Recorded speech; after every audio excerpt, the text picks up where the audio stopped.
भारत की संसद में जिस प्रकार से निर्णय हुए हैं, ये भारत को आगे बढ़ाने वाला कदम है।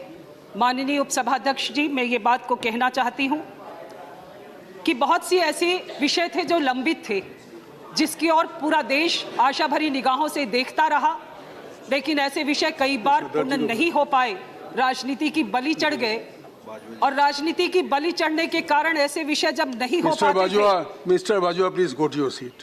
Please please go to your seat.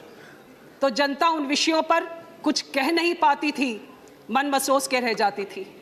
आज भारत के प्रधानमंत्री जी को, भारत के गृह मंत्री जी को मैं आज इस सदन में आपके माध्यम से अभिनंदन करना चाहती हूं कि हजारों हजार देश के नागरिक जो पीड़ित हैं, प्रताड़ित हैं और जिन्होंने बहुत आस के साथ में इस देश में पनाह ली, जब पनाह उन्होंने लिया तो ये सोच के लिया कि ये देश की धरती हमारी रक्षा करेगी, लेकिन उस समय देश के जो शासक थे उन्होंने उन्हें नागरिकता का अधिकार नहीं दिया। माननीय उपसभाध्यक्ष जी, मैं ये विषय कहना चाहती हूँ कि हमारी सरकार ने तुष्टीकरण की राजनीति नहीं करी, और हमने केवल तुष्टीकरण की राजनीति अगर की होती तो आज यहाँ पर इस सदन में बैठकर विपक्षी दल के नेता हमसे सबूत नहीं मांगते। मुझे ये विषय समझ में नहीं आया कि इस सदन में बैठकर सबूत मांगने का विषय आखिर आया कहां से। जो आंकड़े दिखा रहे हैं, क्या वो आंकड़े पर्याप्त नहीं है ये समझने के लिए कि जो जनसंख्या ज्यादा थी, वो जनसंख्या अगर कम हुई, इस धरती पर रहने वाले लोग जो अन्य देशों में रहते थे, वहां पर पहले अगर वो संख्या ज्यादा थी और वो संख्या कम हो गई, तो वो संख्या गई कहां? धरती निगल गई या आसमान फट गया, उसमें समा गई। ये इस आंकड़े इस बात को प्रतिपादित करने के लिए, प्रमाणित करने के लिए तय है। इसलिए विपक्षी दल के जिस नेता ने अभी अभी इस विषय पर सबूत मांगा, मैं उन्हें कहना चाहती हूं कि ये बहुत पीड़ादायक है। कई बार ये परिस्थितियां पैदा होती हैं जब कभी हम वकीलों की भाषा में अगर कहें तो लोग इस विषय को पूछते हैं कि कोई घटना घटी तो कैसे घटी, क्या हुआ। लेकिन जब किसी महिला के साथ वो घटना घटती है और उस महिला से पूछा जाता है कि घटना कैसे घटी, जितनी बार पूछा जाता है उतनी बार वो महिला बार बार प्रताड़ित होती है, उतनी बार मरती है। ये सबूत मांगने का इस सदन में इस प्रकार का दुस्साहस करना, मेरा मानना है कि ये उसी का प्रमाण है कि ये उस प्रकार हमको बार बार प्रताड़ित करने का काम भारत देश के नागरिकों को कर रहे हैं।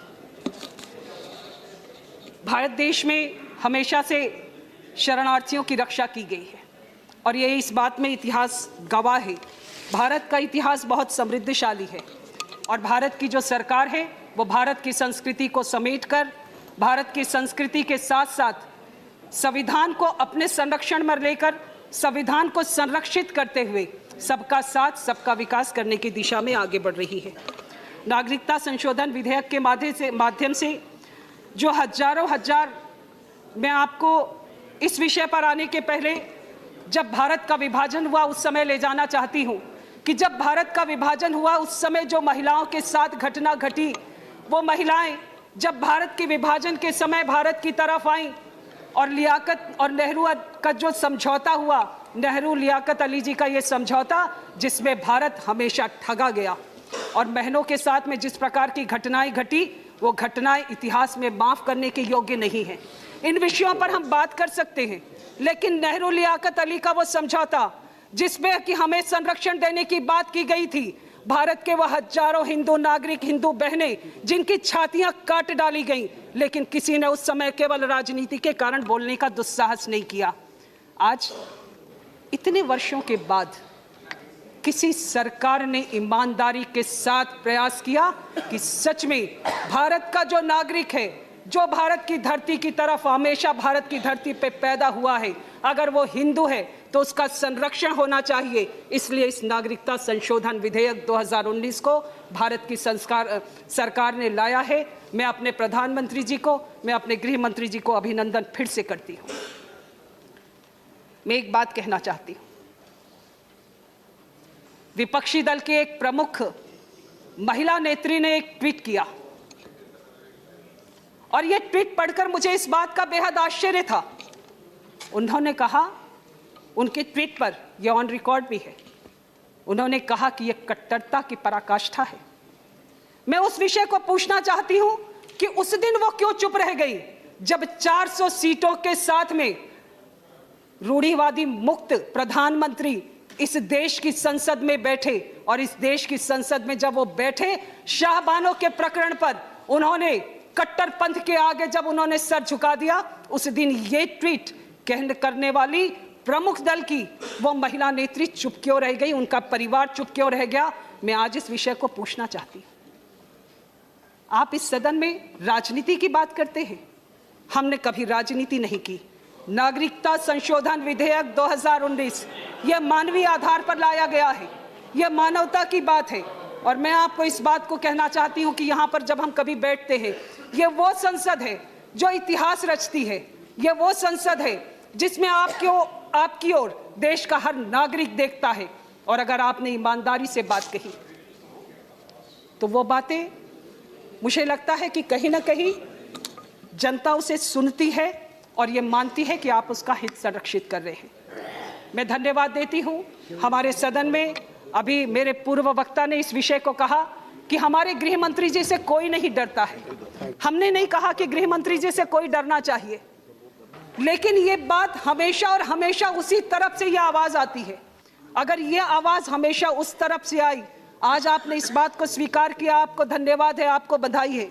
आज वो अभी सदन में नेता नहीं है, लेकिन मैं ये बात जरूर कहना चाहती हूं कि आपके माध्यम से कि जब भी उन्होंने इस विषय को कहा है कि उनसे कोई नहीं डरता, हम नहीं कहते कि आप डरिए, हमने कभी नहीं कहा, लेकिन ईमानदारी से जिस व्यक्ति ने काम किया है उससे डरने की जरूरत नहीं पड़ती है। लेकिन आपके दल के जिन नेताओं ने इन विषयों को कहा है, आप कम से कम उन्हें माफी मांगने के लिए तो कह ही सकते हैं, और ये बात जरूर होनी चाहिए, ऐसा मेरी अपेक्षा है। आज ये बिल जब संसद में पारित हो जाएगा, मुझे लगता है कि वो परिवार जो अत्याचार, अपमान और शोषण झेला है, अब आज के बाद वो स्वाभिमान के साथ भारत के नागरिक बन जाएंगे। उन्हें वो सब सुविधाएं मिलेंगी जो भारत के नागरिक को मिलती हैं। लेकिन ये सही है कि इसके लिए किसी का कोई अधिकार नहीं छीना जा रहा है। माननीय उपसभापति महोदय, किसी पीड़ित को, किसी शोषित को न्याय दिलाना ये मानव की सेवा है, और हमने ये सेवा करने का एक संकल्प लिया है। भारत की सरकार ने संकल्पित होकर इस संशोधन विधेयक को लाया है, और ये संशोधन विधेयक आज से 50 साल पहले जिस प्रकार से इतने लंबे समय के राजनीति के कालखंड में आज तक इस विधेयक को लाने की हिमाकत सरकार ने नहीं करी, अगर ये पहले हुआ होता तो जो पीड़ित परिवार थे वो कई वर्षों पहले स्वाभिमान के साथ भारत के नागरिक कहलाते। मैं आपके माध्यम से कुछ आंकड़े आपके समक्ष प्रस्तुत करना चाहती हूं कि पाकिस्तान, बांग्लादेश और अफगानिस्तान, जिन्हें धार्मिक आधार पर भेदभाव और जुल्मों का सामना करना पड़ा है, वहां पर रहने वाले जो नागरिक थे, ये इस बात से समझा जा सकता है कि पाकिस्तान में 1947 में 23% अल्पसंख्यक थे, 2011 में 3.7% रह गए। बांग्लादेश में 22% थे, जो 2011 में 7.8% रह गए।